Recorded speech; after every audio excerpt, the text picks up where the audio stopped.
Greetings, everyone. How are you? This is Yvette, your realtor with the Golden Keys. Today I want to talk to you about black and white issues. And I know, they say we're supposed to stay away from topics like this. I try to be silent, but I hear it, and I've been hearing in the black man was shot. White man kills black man. And many people are outraged. Many are upset. And they're wondering, what do we do? Where do we start? How do we address this? Might I suggest, and this is just a suggestion, and I just render it as such. Might I suggest that we start with the terminology of black? And for those of you that know me, you would say, most of the people would look at me, and based on my skin color, they would say, oh, she's a black woman. No, I don't subscribe to being black. I am a woman. I'm a mom.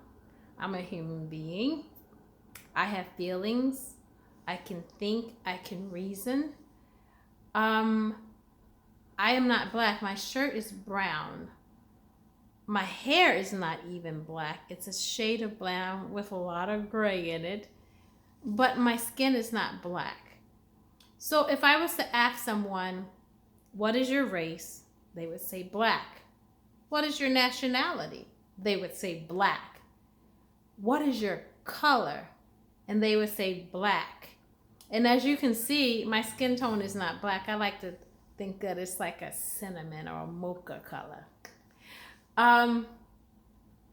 So black, Negro, colored, all those names are synonymous in and of itself.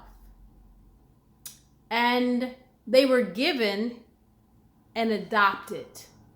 So they were given by someone other than ourselves. And then along the line, we ourselves adopted them. And this may not be a very popular opinion, but I believe it is a very real opinion. Our civil rights leaders in the past didn't do us any justice by allowing us to call ourselves by such names. Many times you'll hear me say that names, colors, numbers, and all carry a vibration. And what's in the name?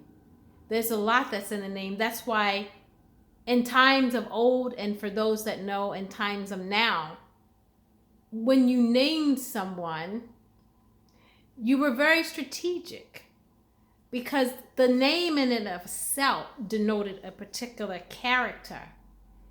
So if you're coming from a biblical perspective or any world religion, a lot of them were giving names based on a certain character. Sometimes the child that when they arrived, they didn't even have a name until the elders studied that child to see what nature or character. And based on the nature of character, then they were giving a name, because that influenced their entire life. Their entire life. Abram's name was changed from Abram to Abraham, Sarai to Sarah, because it had name denoted its particular meaning. And that's why sometimes, depending on the changes in your life, you changed your name. So it's important to understand that names carry a vibration. They denote character. They can influence and affect your life. For instance, Jacob meant trickster. Don't get me, guys. Don't get me. A modern day transliteration of Jacob's is James. So I don't know if you know any James that may be tricksters out there. I don't know. But Jacob was considered trickster, right? So that's why James was changed to Israel. Okay? So Israel had a whole different name. And the Most High was like, if I'm going to use you, Jacob, you trickster, I got to change your name to change your character. And you may be saying, Yvette, where are you going with all of this? This is just crazy. Like, what does that have to do with this black and white issue that we're going through today? How do we stop it? We have to start by changing our name. I don't subscribe to being black. Oh my gosh, Yvette. No, I don't. That's a color. Common sense. Do I look black? My laptop here. See that? That's black. Look at my skin. It's common sense. We've gotten so far away from this that if you ask me my color, people will look at me and say that this is black. That is black. I am not black. So, black according to science, and then according to the Black Law Dictionary, at one point, I don't know about the modern version, but if you go back in the old ones, black according to the Black's Law Dictionary meant something that was dead. It means stained, varnished. Think.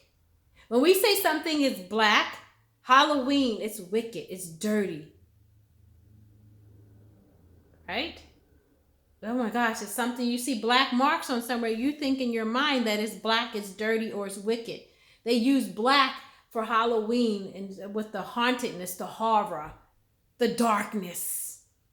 But let somebody depict a picture of heaven or God or Jesus himself, they attribute him to being white, which is holy, it's pure, it's and the heavens opened up.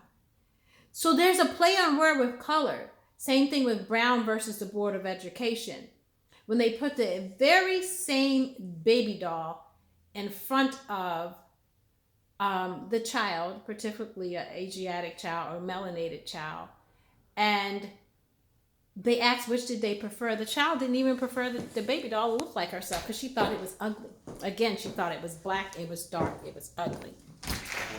Hi, welcome. How are you? Guys, I'm at an open house. Hi, welcome. I'm going to pause this here.